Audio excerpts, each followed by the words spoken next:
Assalamualaikum warahmatullahi wabarakatuh.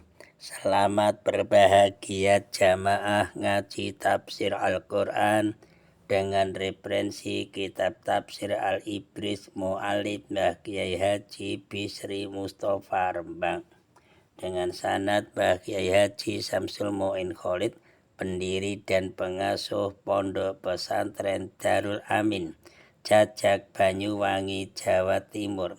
Semoga berkah. Amin.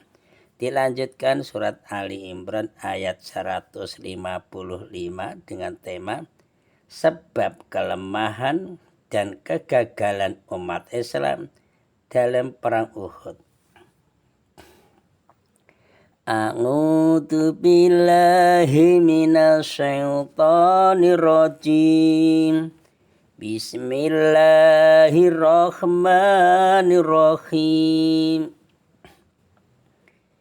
Innalladzina tawallaw minkum yawmal taqal jam'an innamastazallahumush syaitanu biba'di ma kasabu walaqad ngafallahu anhum innallaha ghafurun halim.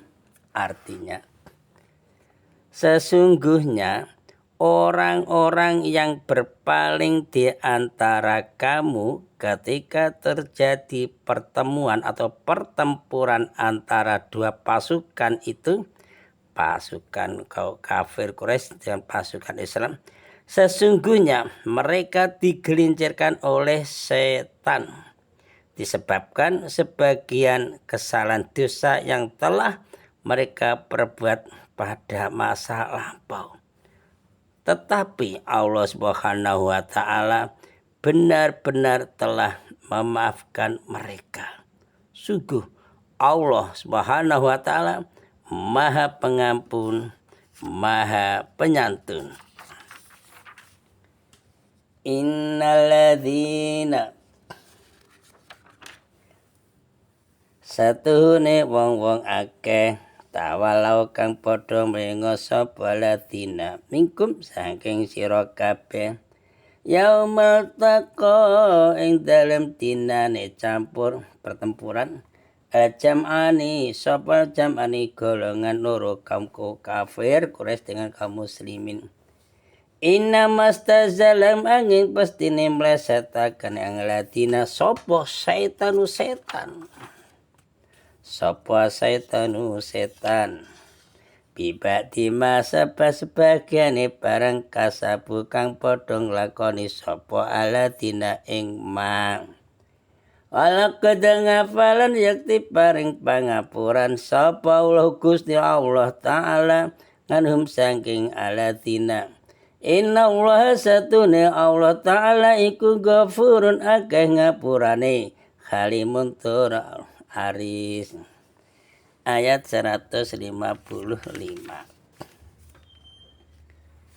Sewaktu pertempuran yang menentukan dalam perang Uhud, ada sebagian dari kaum muslimin, prajurit Islam, meninggalkan tempat pertahanan yang seharusnya tidak boleh ditinggalkan, terutama oleh barisan pemanah di bukit itu. Tetapi mereka prajurit Islam tinggalkan juga. Mereka berani meninggalkan kenapa? Karena mereka kaum muslimin punya perasaan, punya anggapan musuh sudah kalah. Sehingga kaum muslimin, tentara muslimin berani meninggalkan posisi. Meninggalkan posisi dengan maksud untuk mendapatkan harta rampasan atau ghanimah. Akhirnya musuh menempati posisi mereka karena ditinggalkan. Karena kaum kafir Quraisy langsung menempati posisi kaum muslim tadi. Apa yang terjadi? Mereka kaum muslimin menjadi kocar-kacir dan menderita. Karena akhirnya kan gitu.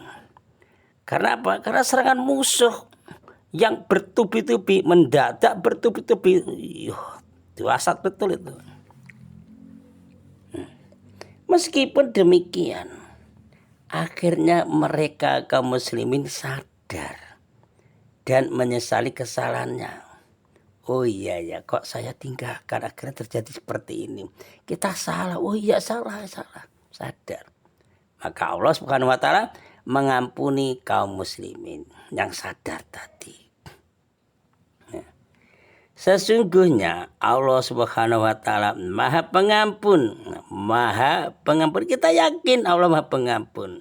Lagi Maha Penyantun, harus yakin dengan membebaskan mereka kaum muslimin dari hukuman di akhirat.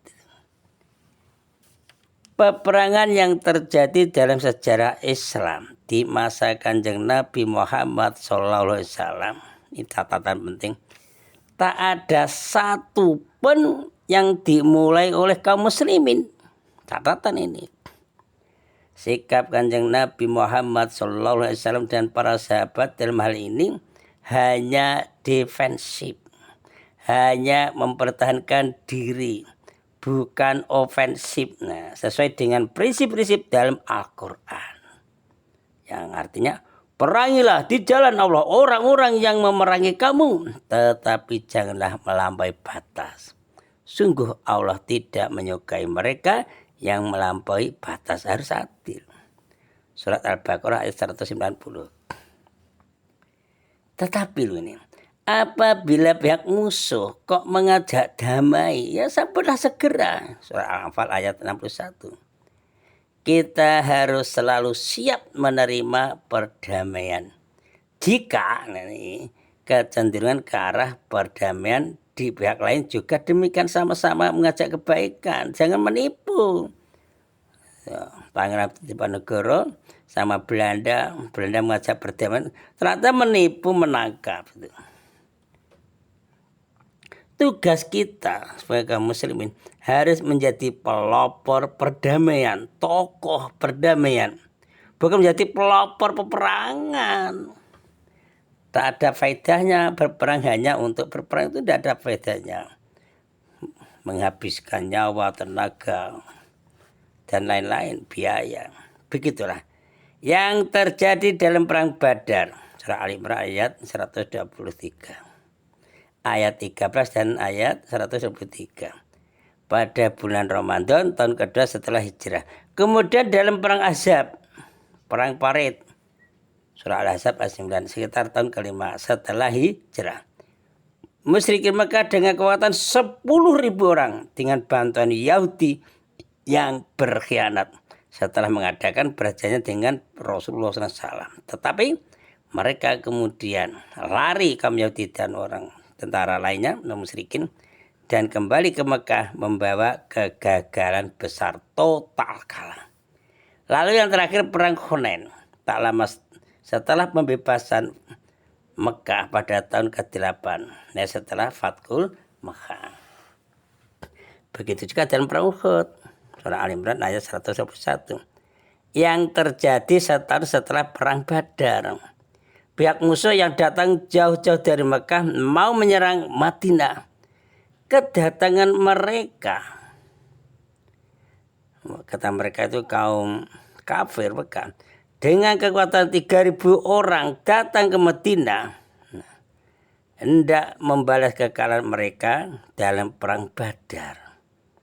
Jadi balas dendam. Dalam perang inilah muslimin dan Rasulullah mendapat cobaan berat. 3.000 loh. Orang Islam waktu itu siap 1.000. Kanjeng Nabi Muhammad SAW bermusyawarah dengan para sahabatnya, seperti yang sudah menjadi cara hidup Nabi Muhammad SAW yang selalu bermusyawarah. Jarang itu pimpinan seperti itu. Ya, sebagai mereka para sahabat muslimin ingin bertahan di dalam kota. Gini aja Kanjeng Nabi, bertahan di kota sajalah, dengan alasan musuh tidak mengenal seluk-beluk kota kan. Jadi apabila musuh sudah memasuki kota, akan kita kepung dan kita serang. Rakyat juga akan menang bersama-sama dengan batu dari atap-atap rumah. Yang lain menghendaki menyongsong musuh di luar kota. Keluar saja Kanjeng Nabi. Langsung kita songsong saja. Sebab jika musuh sampai menginjakkan kaki ke kota Madinah, penduduk akan menjadi korban. Ini alasan juga betul. Dan mereka akan menganggap sudah mendapat kemenangan. Dan akan membuat mereka bertambah berani. Ini. Atas dasar keputusan. Dengan pertimbangan itu, kaum muslimin berangkat keluar kota di bawah pimpinan baginda Rasulullah SAW. Dalam perang ini tak ada yang menang dan tak ada yang kalah. Ini. Dalam menghadapi ancaman tersebut, Kanjeng Nabi Muhammad SAW dengan pandangannya yang sangat jauh, berani dan penuh tanggung jawab, segera memutuskan akan mengambil tempat di kaki Gunung Uhud yang mengintari sebagian besar kota Madinah, sekitar 3 mil ke utara itu. Pada waktu tanggal 7 Syawal tahun ketiga Hijriah, bulan Januari 625 Masehi, waktu subuh, Kanjeng Nabi Muhammad SAW sudah mengadakan persiapan untuk menghadapi perang itu. Madinah terkenal dengan musim dinginnya yang luar biasa, tetapi prajurit muslimin 700 sampai 1000 orang subuh itu sudah siap. Di sebelah selatan mereka terdapat lembah yang curam dengan aliran air yang deras. Sedang lorong-lorong bukit di belakang mereka ditempati oleh 50 orang pasukan pemanah untuk mencegah serangan musuh dari belakang. Pihak musuh sudah bersiap-siap hendak menyerang tembok Madinah. Sedangkan pasukan muslimin berada di belakang mereka. Pada mulanya pertempuran itu menguntungkan kaum muslimin. Iya awalnya. Pihak musuh sudah porak-poranda. Tetapi ini barisan pemanah muslimin yang tidak menaati perintah Kanjeng Nabi Muhammad SAW. Perintahnya jangan turun. Nah situ dia meninggalkan posnya. Nah, ikut mengejar dan memperebutkan perampasan perang. Sudah dikasih kode sama komandannya jangan turun-turun. Perintah itu ialah perintah Kanjeng Nabi, janganlah mengejar rampasan perang dan jagalah disiplin kuat-kuat. Tidak sedikit musuh yang mati terbunuh dan mereka sudah mulai mundur. Pada saat itu sebagian pasukan muslimin melanggar perintah terus mengejar mereka karena tertarik oleh kemungkinan mendapatkan harta rampasan perang ini. Pihak musuh mengambil peluang yang telah ditinggalkan oleh pasukan pemanah dari prajurit Islam. Dan ketika itulah terjadi pertempuran 1 lawan 1 yang sangat sengit, yang amat sengit, Masya Allah. Yang menurut laporan banyak menguntungkan pihak musuh. Sahabat-sahabat dari kaum Ansor banyak yang terbunuh menjadi syuhada.